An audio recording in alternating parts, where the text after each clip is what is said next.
Bismillahirrahmanirrahim. Assalamualaikum warahmatullahi wabarakatuh. Alhamdulillah.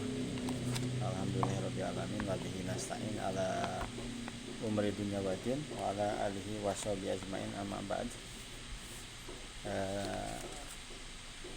Anak-anakku kelas 12 TKR dan TKJ yang sama-sama dirahmati Allah.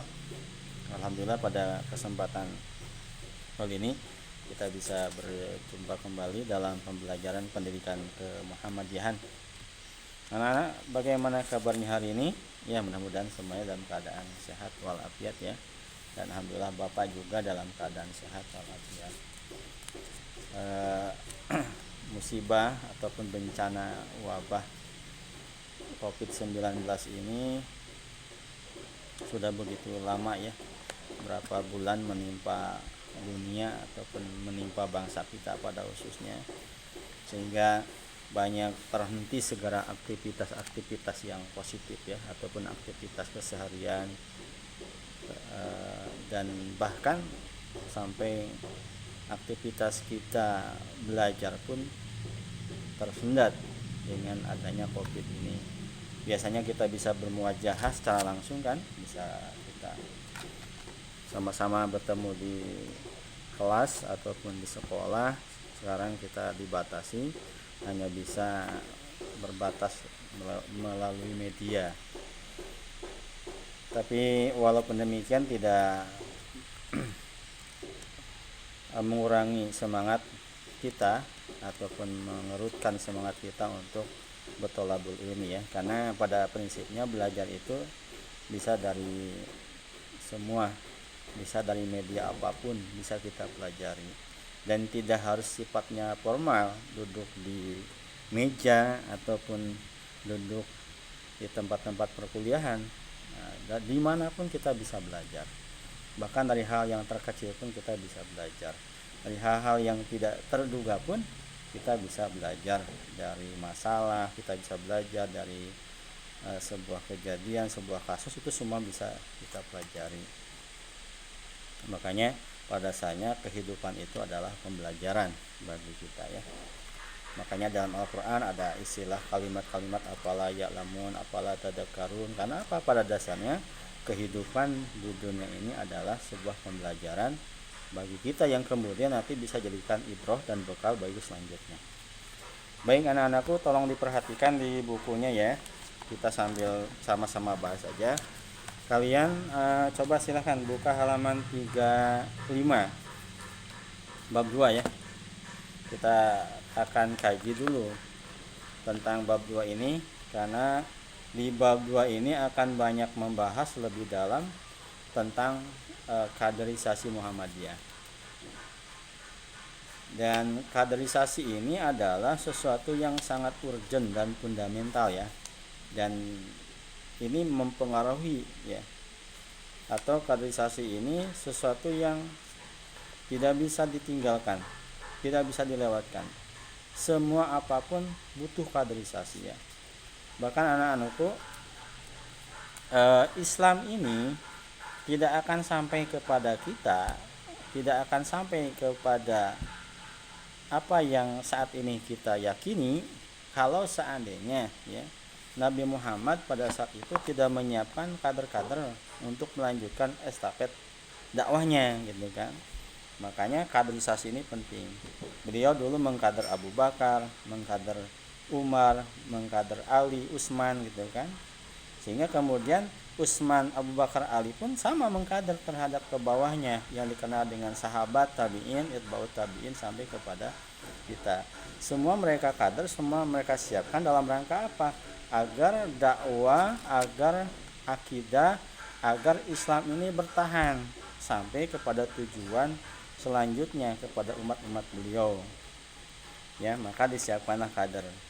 Jadi tidak mungkin sesuatu pemahaman apapun sampai kepada generasi-generasi selanjutnya kalau enggak disiapkan kader. Maka kaderisasi ini sangat penting di dalam kehidupan manusia ataupun kehidupan kita ini. Nah, begitu juga Muhammadiyah. Kiai Haji Ahmad Dahlan menyiapkan kader-kadernya sungguh luar biasa gitu kan. Di dalam fakta sejarah ataupun kalian bisa memperhatikan organisasi yang ada pada saat itu yang seusia atau bahkan mungkin organisasi itu lebih dulu berdirinya. Pertama ada SI, yang kemudian SDI atau SI, kemudian ada Budi Utomo. Nah, ini adalah organisasi-organisasi yang muncul pada saat Belanda masih bercokol di kita. Yang kemudian Ahmad Dahlan pun ikut bergabung di dalamnya, terutama di Budi Utomo.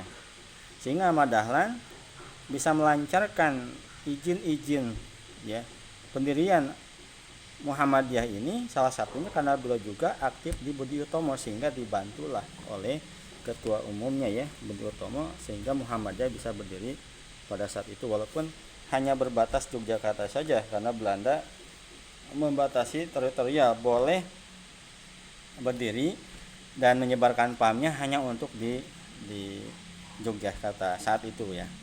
Tapi walaupun demikian Muhammadiyah kemudian diakui oleh pemerintah Belanda. Nah, pada saat itu Ahmad Dahlan menyiapkan kader-kader luar biasa kan. Dari mulai kader istrinya, kemudian adiknya Kiai Ibrahim, terus sampai ke bawah sampai kepada kita. Nah, artinya dengan adanya peranan kader, sesuatu keyakinan ataupun pemahaman itu bisa tetap ada, walaupun mungkin yang menyebarkannya sudah tidak ada.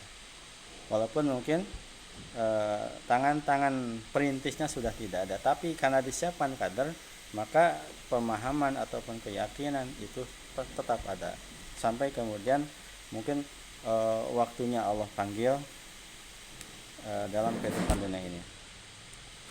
Itu ya tentang kaderisasi dalam Muhammadiyah. Nah,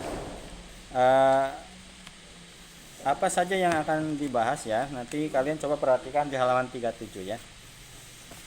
Di situ ada pendahuluannya, silakan dibaca oleh kalian apa saja ya. Jadi Muhammadiyah itu adalah sebagai gerakan Islam yang mengemban misi dakwah dan tajdid, memiliki misi dan tujuan yang harus diwujudkan, yakni menegakkan dan menjunjung tinggi agama Islam sehingga terwujud masyarakat Islam yang sebenar-benarnya ya. Nah, dalam hal ini perlunya hal ini bisa ditegakkan dengan adanya penyiapan kader terlebih dahulu, maksudnya begitu ya. Nah, kemudian halaman 38 ya. Silakan dibuka halaman 38. Sudah dibuka semuanya? Ya. 38 ini membahas tentang definisi kader dan kaderisasi. Coba kalian baca ya. Kader itu apa? Kemudian definisinya apa ya? Nah, jadi jelas orang yang berkualitas itu yang terpilih dan berpengalaman dalam berorganisasi, taat, asas dan berinisiatif ya, yang dapat disebut sebagai kader. Kader itu pilihannya. Karena apa? Di dalam dunia organisasi pasti ada seleksi alam. Ketika dia tidak ada keinginan ataupun mungkin dia tidak punya bakat di dalam berorganisasi, biasanya hukum alam akan berlaku, dia akan sendirinya mundur gitu kan. Nah, jadi kader itu adalah orang-orang yang berkualitas dalam sebuah organisasi. Nah, dan Bapak berharap kalian adalah bagian orang-orang yang memiliki kualitas dalam organisasi, terutama di Muhammadiyah ya, karena Muhammadiyah itu membutuhkan penerus. Kalau seandainya kalian tidak siap dengan kaderisasi ini, maka Muhammadiyah mungkin tidak akan bisa bertahan lama. Tapi kalau adanya kader ataupun kaderisasi yang berkelanjutan, maka Muhammadiyah akan terus dirasakan sampai kapanpun gitu kan, sampai mungkin ketentuan Allah ada membatasi tentang organisasi itu. Kemudian Muhammadiyah ini adalah sebagai organisasi kader ya. Coba halaman 39 dibuka. Muhammadiyah ada sebagai organisasi kader. Dan saya kira tidak hanya Muhammadiyah ya, banyak juga yang lain organisasi-organisasi yang lebih mengutamakan kekaderan, karena perlu adanya kader ya.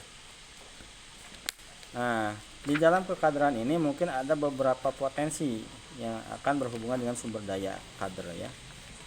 Nah, adapun halaman 40 dibuka. Adapun hal-hal yang berkaitan dengan potensi sumber daya kader dan anggota yang dimiliki atau berada di lingkungan Perserikatan Muhammadiyah adalah pertama, lihat perhatikan di 40. Pertama, jumlah anggota dan simpatisan yang banyak dan tersebar di berbagai bidang keahlian. Yang kedua, segmentasi kader berdasarkan kelompok umur dan status terdapat di sebagian organisasi otonom. Kemudian yang ketiga, jumlah siswa dan mahasiswa dari perguruan Muhammadiyah sangat banyak ya. Keluarga, tokoh atau anggota Muhammadiyah merupakan sumber kader dan anggota yang banyak.